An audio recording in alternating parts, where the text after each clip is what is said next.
Hey, I just wanted to show you real quick what I do to actually can up the chicken. Now, I've done this week, I have done a great deal of cooking and what have you, freezer cooking and stuff, with all of the chicken that we butchered this past weekend.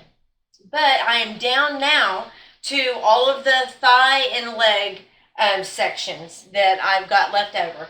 And I'm on this will be the third canner load, and you can look and see the mess that it appears that I've got a mess here in my kitchen, but it's really it's chaos that is controlled. I know where everything is.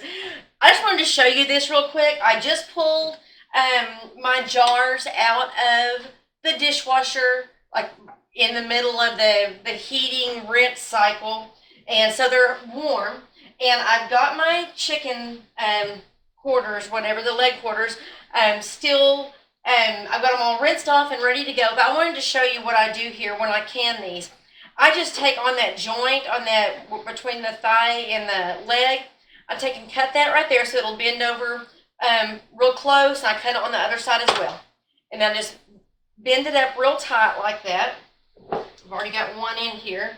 So I'll show you. I just shove it back down in there. Now, I made up a huge batch of broth, and I've got it over here in my electric oven thingy, and I will be ladling that out into here. Now, you can chicken without putting the broth in because they kind of make their own juice, but I prefer it. I've done it both ways. I prefer it at just going ahead and adding my broth, and then it's all ready to go.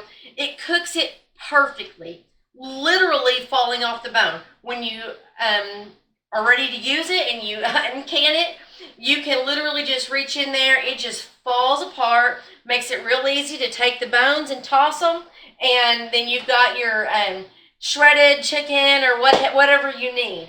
So I'm going to continue that. I'm going to get it in the canner. I'm not sure how many batches I have left. I've got 2 huge pots of it left, but by the end of this day, I will be done canning chicken.